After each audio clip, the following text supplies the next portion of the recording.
हुए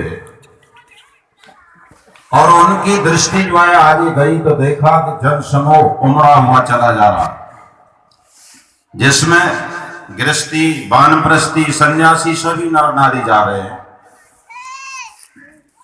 उद्दालक ऋषि को लगा कि ये लोग जन समूह कहां जा रहा है,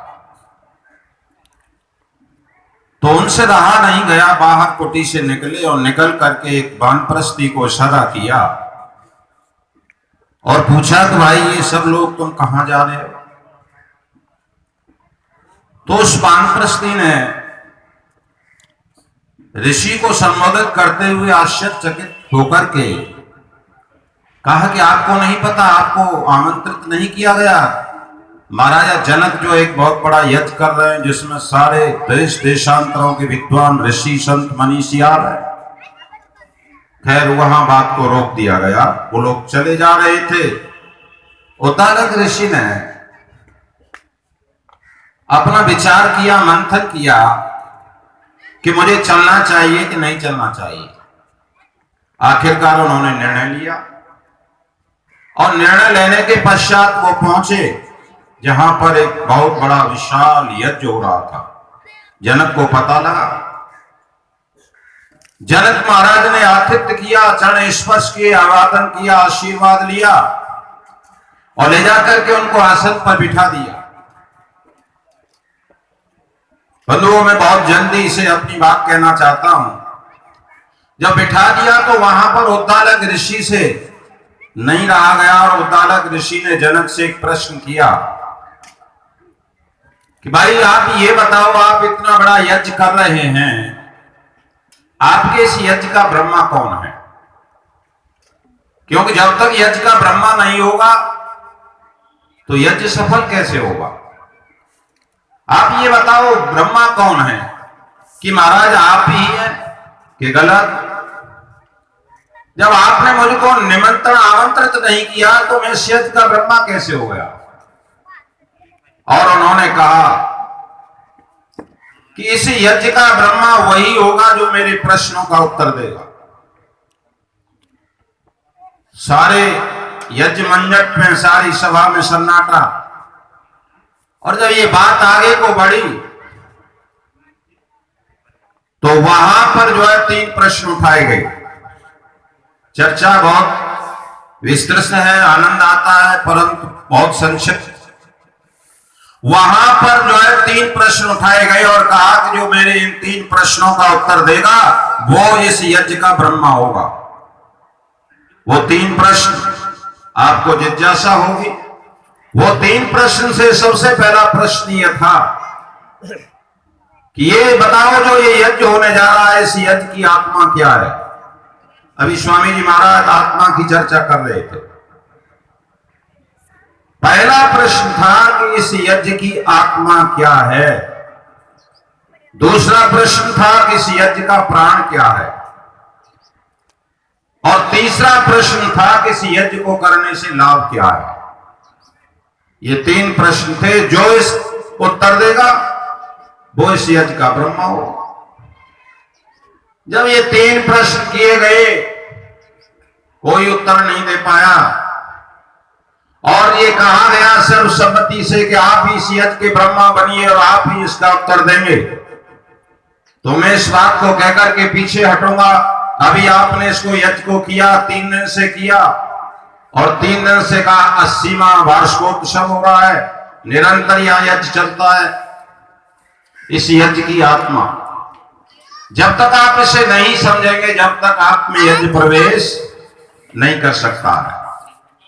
जैसे हमारा आत्मा, अगर हमारे आत्मा को हटा दिया जाए, हट जाता है, तो फिर हमारी स्थिति क्या होती है?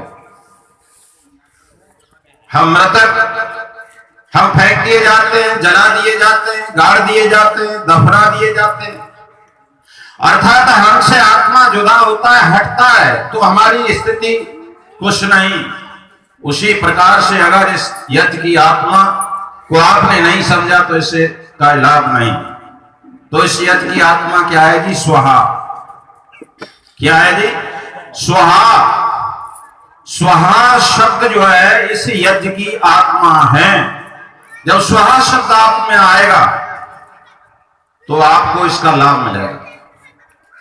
और स्वामी दयानंद सरस्वती ने, अभी चर्चा चल रही थी ऋग्वेद भाष्य उनका आप पढ़ेंगे तो स्वामी दयानंद सरस्वती ने स्वाहा शब्द के 3 अर्थ किए, आदि दैविक, आदि भौतिक और आध्यात्मिक, पर चर्चा का समय नहीं।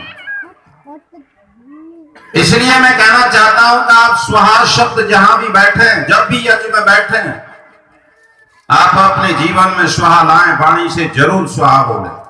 स्वाहा अच्छा बोलना, स्वाहा अपने का हा कहते हैं अंत कर देना, अर्थात अहंकार का अंत कर देना।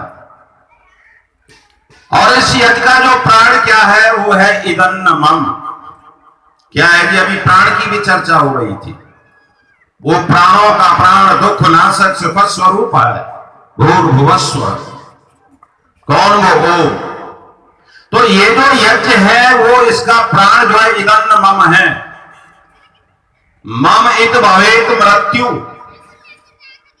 महर्षि व्यास जी ने महाभारत के अंदर लिखा, मम इत भवेत मृत्यु। मृत्यु क्या है? जहां मेरा मेरा मैं होता रहता है वहां पर मृत्यु है, दुख है। न मम इति शाश्वतम। और जहां पर इदन्नमम है वो शाश्वत है, भूमा है, सत्य है। इसलिए प्राणों का प्राण इदन्नमम है। तो इदन्नमम कब आएगा? स्वार्थ भाव मिटे हमारा, प्रेम पथ विस्तार हो, इदन्नमम का सार्थक प्रत्येक में व्यवहार। कल भी मैंने बताया था कि इस यज्ञ का जो है दुश्मन कौन है, शस्त्र कौन है? स्वार्थ है। इसलिए हम जो है यहां पर इदन्नमम को अपने जीवन में लाने का प्रयास करें, बार बार चिंतन करें, मनन करें।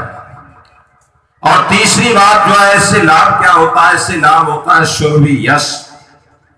जैसे इसकी सुगंधी चौर जाती है, जो याज्ञिक होता है, जो यज्ञ करता है, उसकी सुगंधी जो है फैलती है, उसका वैभव, उसकी कीर्ति फैलती है। इसलिए हम इस यज्ञ की आत्मा को, यज्ञ के प्राण को और इसकी सुरभि को, सुगंधी को जब समझते हैं तो निश्चित ही हमारा जीवन याज्ञिक बन जाता है, हम याज्ञिक बन जाते हैं। और शास्त्रों ने इतना लिखा, परंतु उसमें क्या, महर्षि प्रवरदेव दयानंद ने तो इसके विषय में एक पंच यज्ञ महाविधि लिख दी, जो 5 यज्ञों का विस्तार से वर्णन करती है। इसलिए आओ हम यज्ञ से जुड़े और यज्ञ को अपने जीवन में लाएं। और हमारे जीवन में यज्ञ तभी आएगा जब स्वाहा इदन्नमम और सुरभि इसका हमारे जीवन में पान होगा। इन्हीं शब्दों के साथ पुनः इस समाज के सभी पदाधिकारियों का, आप सभी का बहुत बहुत स्वागत धन्यवाद करता हूं और ईश्वर से यह कामना करता हूं कि आपको ऐसी सद्बुद्धि मिलती रहे, धियो यो न प्रचोदयात्, जिससे आप ऐसे श्रेष्ठ कार्य कर सको और समाज को और स्वयं को आगे ले जा सको। इत्युम सत्।